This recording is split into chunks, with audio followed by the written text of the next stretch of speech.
All right, Kenman here, and today this knife is already apart and ready to be put back together. We need to shoot back in time to an earlier day when this all started. How do we get there? How did we get here? What is happening? Well, I lost some footage. I don't know. I must have accidentally deleted part of my video. I have the teardown and then the laser mark that I did on this today. So we're going to put it back together, but we need to backtrack a little. This is MPG's Pyrite. She gave this to me quite a while ago for a custom. It's kind of been sitting chilling. Finally got around to it. And so here we are. Let's put it back together. But we must go back in time to a moment when we tore it down and prepped it for said job. And away we go.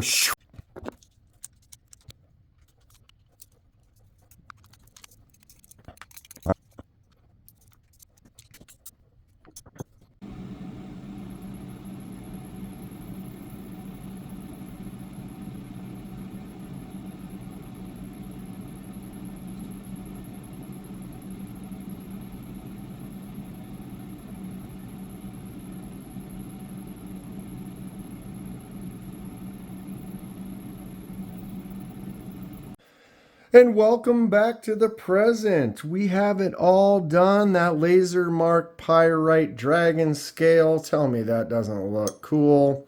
It was kind of a slow mark, so I had to speed it up a little bit in that footage, but it turned out really good. Let's get this thing put back together, shall we?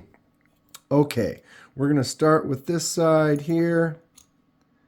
Get to reassembly.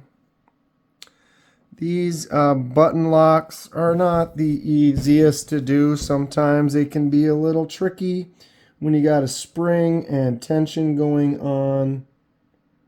All right, let's get all these parts in and ready to rock. We've got the stop pin up there. Okay.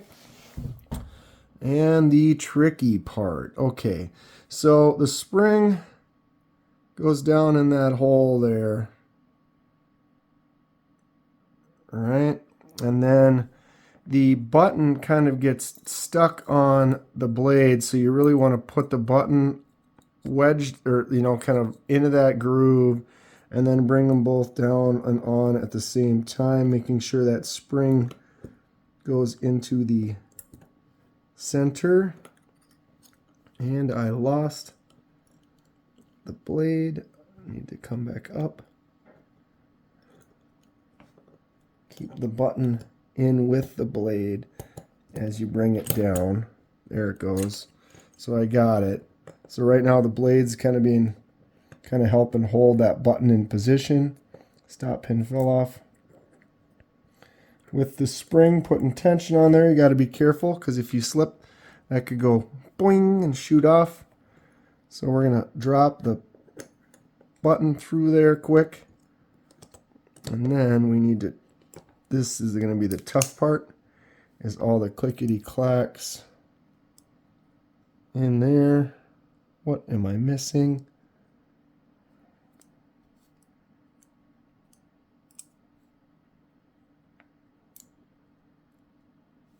Oh, I see.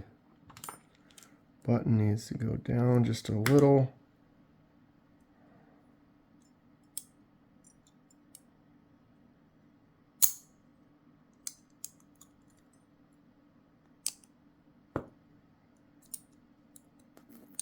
Come on now.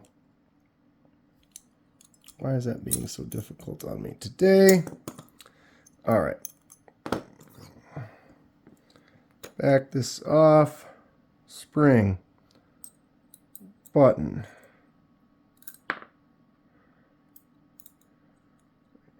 It's just a little bit tricky getting it all to go at the same time. Of course, once it all starts falling apart, that's when the chaos ensues.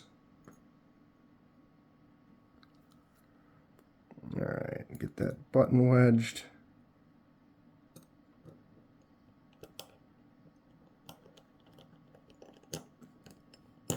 There.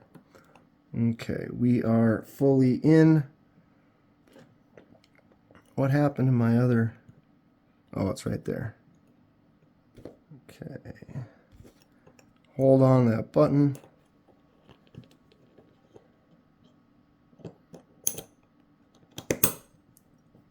Clickety clacks. That's what we want. Okay. Help keep it squeezed together there. And we can go ahead and get this started. Always be careful when you put a knife back together. You want to keep it nice and centered.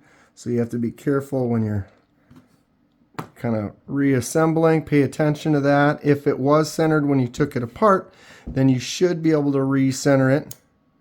And check that button quick, make sure that's working. Good. So yeah, if it was centered when you originally got it and took it apart, then you should be able to recenter it. If you get a knife and when you buy it, it's not centered and you take it apart, you might struggle with getting it recentered. But if it was originally put together and it was a decent enough knife to be centered, then you should be able to get it there again.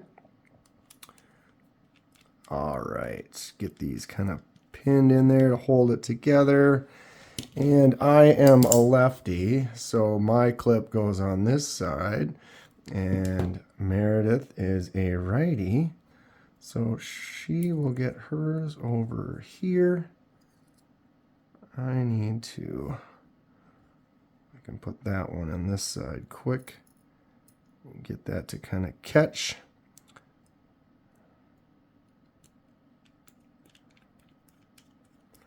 And I'm not fully tightening it down yet. That's kind of free spinning since it didn't have a screw on the other side yet. Do the old invert push. Patent pending. Might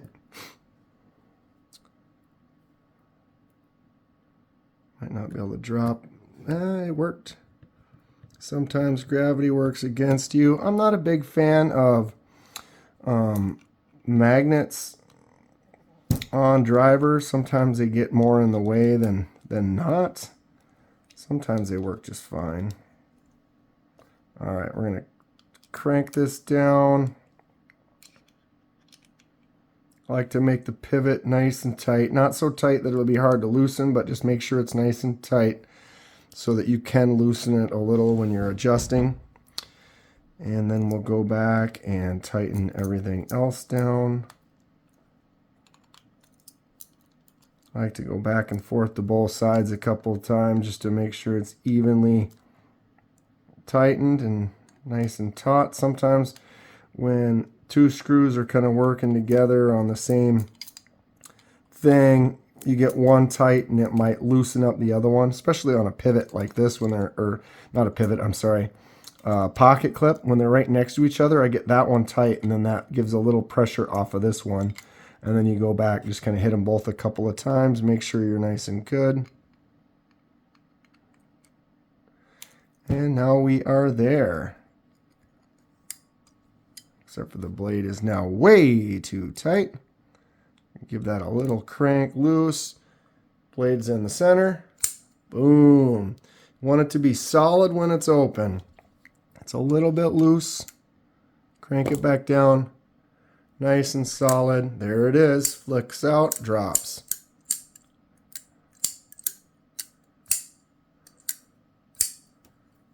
Excellent stuff. Blade is solid. We have done it. Let's get this stuff out of the way. MPG, long time coming.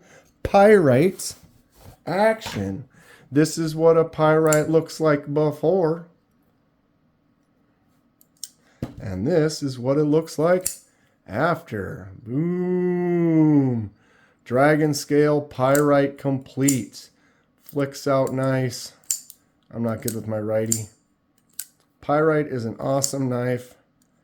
This one still's got perfect action on it. Blade is centered exactly as it should be.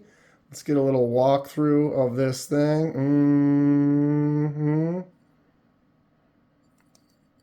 What do we think?